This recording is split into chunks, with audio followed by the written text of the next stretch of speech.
Okay, so there we go. Now we're just gonna have at it with the grass tip. And this is my favorite tip of ever.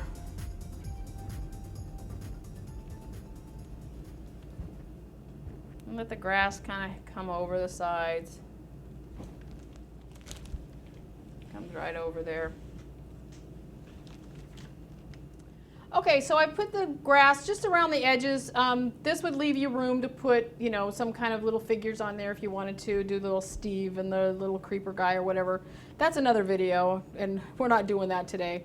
But anyway, so now I do have some little gaps here, so I'm just going to take some pieces and my handy dandy scalpel, put a little bit of piping gel on here just to, so it has something to grip to. And then I'm just going to go along and fill in the little gaps, and then it'll be all done.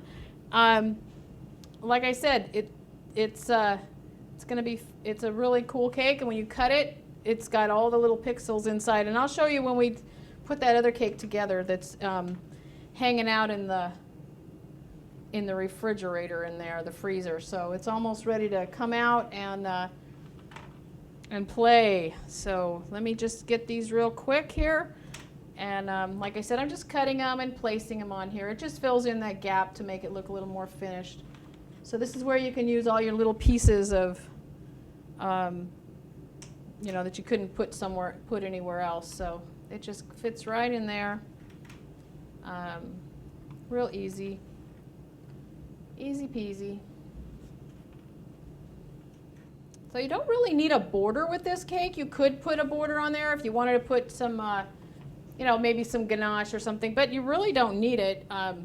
It's pretty well all the way down to the bottom. So let's just, oh, what did I do with my thing? Okay, here's a little more piping gel.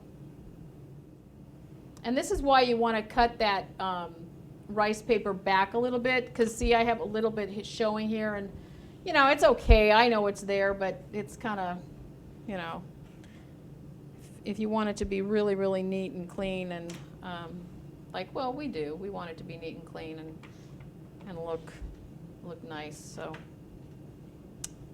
that's what we're doing. We're filling it in, fill in the gaps. And you know, unfortunately, when you've got a cake, I baked, like I said, I baked this in an 8-inch cake pan, and it ended up to be like 7 inches. So it does vary. So you have to just readjust your measurements, and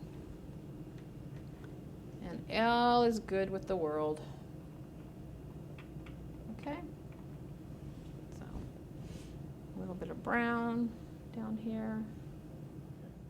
Okay, so now we have these guys that we did earlier, and I popped them in the freezer, and I'm just going to put a quick buttercream in between them. I'm going to stack them, and then I'm going to cut it so you can see what it looks like on the inside, so that when you go to do this, you'll know what you're looking for, what you're going to end up with. So I'm not going to do anything fancy on the outside. I'm just going to stack it and get it on this little board. It's not even a huge board, but anyway, so what you're going to do, you're going to start out with, you know, one. See what the bottom looks like.